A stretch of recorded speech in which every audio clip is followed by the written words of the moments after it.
अकबर बीरबल की कहानी। पेड़ एक और मालिक दो। एक बार की बात है, रोज की ही तरह बादशाह अकबर दरबार में बैठकर अपनी प्रजा की समस्याएं सुन रहे थे। सभी लोग अपनी अपनी समस्याएं लेकर बादशाह के सामने हाजिर हो रहे थे और तभी राघव व केशव नाम के दो पड़ोसी अपनी समस्या लेकर दरबार में आए। इन दोनों की समस्या की जड़ था इन दोनों घर के बीच मौजूद फलों से लबालब भरा आम का पेड़।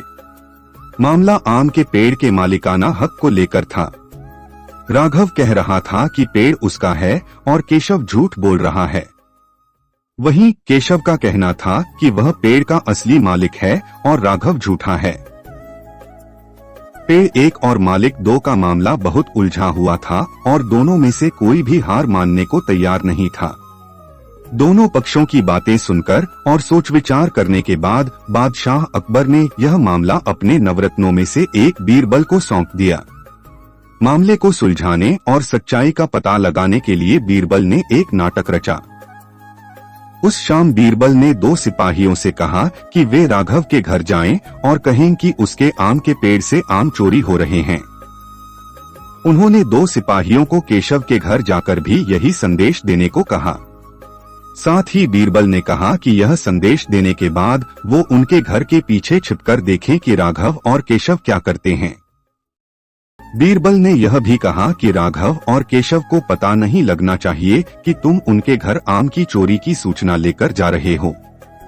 सिपाहियों ने बिल्कुल वैसा ही किया जैसा बीरबल ने कहा। दो सिपाही केशव के घर गए और दो राघव के घर। जब वो वहां पहुंचे तो उन्हें पता चला कि राघव और केशव दोनों ही घर में नहीं थे, तो सिपाहियों ने उनकी पत्नियों को यह संदेश दे दिया। जब केशव घर पहुंचा तो उसकी पत्नी ने उसे आम की चोरी की सूचना दी। यह सुनकर केशव ने कहा, अरे भाग्यवान, खाना तो खिला दो। आम के चक्कर में अब क्या भूखा बैठा रहूं? और कौन सा वह पेड़ मेरा अपना है? चोरी हो रही है तो होने दो, सुबह देखेंगे। यह कहकर वह आराम से बैठकर खाना खाने लगा। वहीं जब राघव घर आया और उसकी पत्नी ने यह बात उसे बताई तो वह उल्टे पैर पेड़ की तरह दौड़ पड़ा। उसकी पत्नी ने पीछे से आवाज लगाई, अरे खाना तो खा लीजिए। जिस पर राघव ने कहा, खाना तो सुबह भी खा सकता हूँ, लेकिन अगर आज आम चोरी हो गए तो मेरे पूरे साल की मेहनत पर पानी फिर जाएगा। सिपाहियों ने दोनों के घर के बाहर छिपकर यह सारा नजारा देखा और वापस दरबार जाकर बीरबल को अगले दिन दोनों फिर से दरबार में हाजिर हुए। उन दोनों के सामने बीरबल ने बादशाह अकबर से कहा, जहां पनाह, सारी समस्या की जड़ वह पेड़ है। क्यों न हम वो पेड़ ही कटवा दें? न रहेगा बांस न बजेगी बांसुरी। बादशाह अकबर ने इस बारे में राघव और केशव से पूछा, इस बारे में आप दोनों का क्या ख्याल है? इस पर केशव ने कहा, हुजूर आपकी हुकूमत है, आप जैसा कहेंगे मैं उसे चुपचाप स्वीकार कर लूंगा। वहीं राघव ने कहा, मालिक, मैंने 7 वर्ष तक उस पेड़ को सींचा है। आप चाहें तो उसे केशव को दे दीजिए, लेकिन कृपा करके उसे कटवाएं न। मैं आपके आगे हाथ जोड़ता हूँ।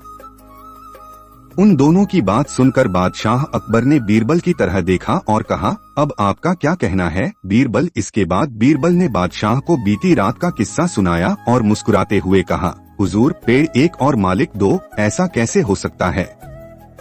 कल रात हुई घटना और आज हुई इस बात के बाद यह साबित हो चुका है कि राघव ही पेड़ का असली मालिक है और केशव झूठ बोल रहा है। यह सुनकर बादशाह ने बीरबल को शाबाशी दी। उन्होंने अपने हक के खातिर लड़ने के लिए राघव को बधाई दी और चोरी करने व झूठ बोलने के लिए केशव को जेल में बंद करने का आदेश दिया। कहानी से सीख। एक पेड़ और दो मालिक कहानी से हमें यह सीख मिलती है कि परिश्रम किए बिना छल से किसी और की चीज चुराने का अंजाम बुरा होता है।